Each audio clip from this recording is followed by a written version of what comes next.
गांव के चाउमीन। गांव में चाउमीन का चलन अभी अच्छे से नहीं आया था, लेकिन सुरेश शहर से चाउमीन बनाना सीखकर गांव में ठेला लगाता है। अरे ये केचुआ है क्या भैया? कैसे खाया जाता है? अरे नहीं, ये चाउमीन है। चाउमीन शहर में खाया जाता है। कितने की दे रहे हो सुरेश? 10 रुपए की प्लेट भरकर। तभी वहाँ शहर से पढ़ा एक लड़का आता है। जरा एक प्लेट चाउमीन तो देना। सुरेश उसे चाउमीन देता है। उसे चाउमीन खाता देख गांव वाले भी उससे चाउमीन ले लेते हैं और खाने लगते हैं। अरे वाह सुरेश भैया, कमाल की बनाए हो।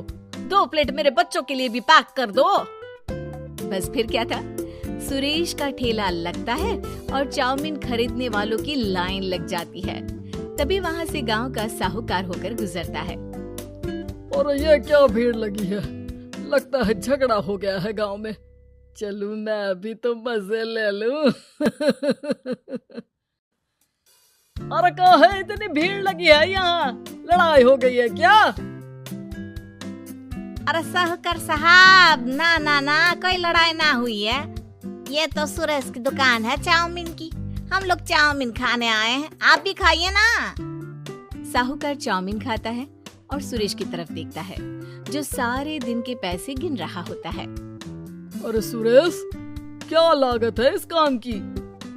अरे साहूकार जी, आप अब आए हैं तो ये पूरे 10,000 रुपए ले जाइए, जो पिछले साल शहर जाने से पहले आपसे लिए थे ना। लागत तो क्या कहे, जो आपने दिया था उसी में सीखा भी है और दुकान भी खोल ली। अरे पैसे इतने जल्दी क्या जरूरत थी? कैसे जरूरत नहीं थी साहूकार जी, इतना मोटा ब्याज कहाँ से भरते। साहूकार को अब सुरेश की दुकान को हड़पने की लालच आ जाती है। नाना करते ये सारे दिन में 500 रुपए कमा ही लेता है। अरे गांव में ये ऐसे ही कमाता रहा तो कहीं ब्याज का काम ना शुरू कर दे। अरे भैया, कोई ना कोई जुगाड़ तो करना पड़ेगा। अब साहूकार घर आ जाता है और अपनी बीवी को सारी बात बताता है। हाँ जी, ये तो मैंने भी सुना है कि सुरेश के हाथ की चाउमीन नहीं खाई तो कुछ नहीं खाया। अरे हाँ, सही ही कहते हैं। मैं भी खा कर ही आ रहा हूँ। अरे भाग्यवान है, कितना अच्छा हो ना अगर वो पैसा हम लोगों को मिल जाए। क्यों है?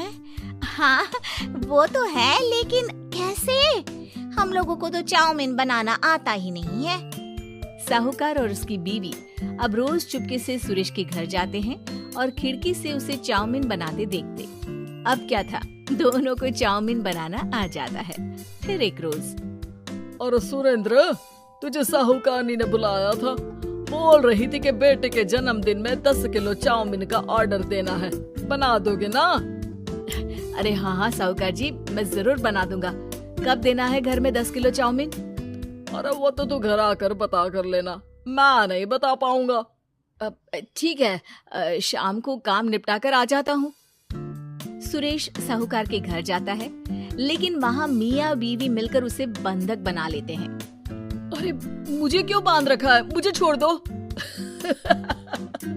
आज से तेरा ठेला मैं लगाऊंगा और बहुत सारे पैसे कमाऊंगा। साहूकार एक आदमी को सुरेश की निगरानी में लगा देता है और वहाँ से चला जाता है। अगले दिन, अरे साहूकार जी, आप कब से चाउमीन बेचने लगे और अपना ये सुरेश कहाँ गया? अरे वो तो शहर गया है, उसका कोई काम निकल आया था। बोल रहा था कि जब तक वो ना आए तब तक मैं ही उसके ठेले का काम कर दूं।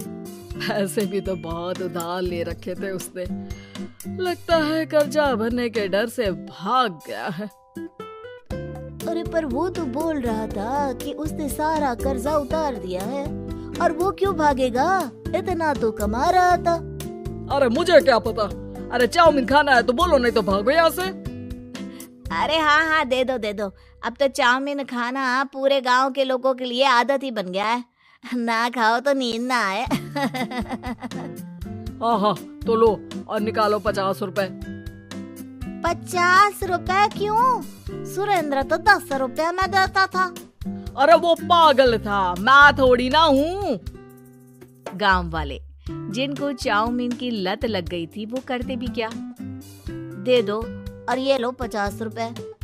लेकिन फिर साहूकार उन लोगों को प्लेट में थोड़ी सी चाउमीन रख देता है।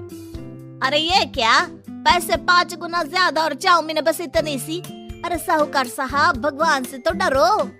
बस फिर क्या था, साहूकार की मन मर्जी चलने लग जाती है और गांव वाले करते भी क्या। एक रोज मुझे तो लगता है कि सुरेश को साहूकार ने मार डाला होगा, क्योंकि उसका काम इतना अच्छा चल रहा था, फिर वो क्यों जाता? पर वो भी साहूकार के हवाले दुकान करके। ना बाबा ना। अगले रोज भाग्यवान, देखो तो जरा, इस सुरेश भी ना कितना पागल था। जिस काम से वो ज्यादा पैसे बना सकता था, उससे इतने कम पैसे छाप रहा था।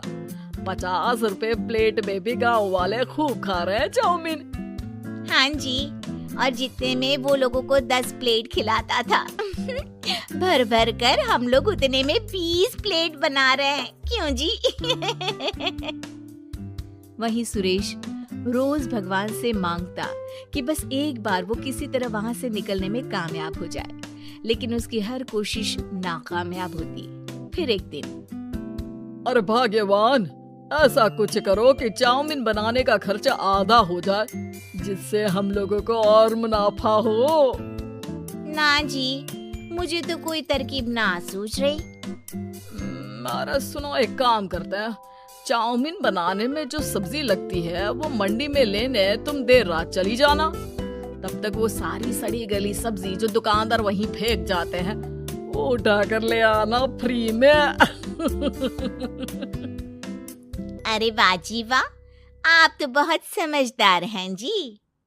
बीवी वैसा ही करती है, लेकिन अब लोग चाउमीन खाते तो मुंह बनाकर। फिर एक बार, अरे राम राम राम, ये पेट में दर्द काहे हो रहा है? आई, आई, आई, आई, आई। हाय रे हाय, मेरा भी पेट दर्द के मारे फटा जा रहा है। सभी को शक हो जाता है कि उन लोगों को चाउमीन खाने से ही ये बीमारी हो गई है। वहीं दूसरी तरफ जो आदमी सुरेश की निगरानी कर रहा था, वो सो रहा होता है और मौका देखकर सुरेश वहां से भाग जाता है। सुरेश गांव वालों के पास जाकर उन्हें सब कुछ बता देता है। बस अब क्या था, साहूकार के घर पुलिस पहुंच जाती है। चलो, तुमने गांव के लोगों को खराब सब्जी वाली चाउमीन खिलाकर बीमार किया और सुरेश को बंधक बनाया। तुम्हें इसीलिए हम गिरफ्तार कर रहे हैं। साहूकार को पुलिस ले जाती है और फिर अगले दिन से सुरेश का ठेला गांव के बाजार में लग जाता है, जहां अब पहले से ज्यादा भीड़ होती है।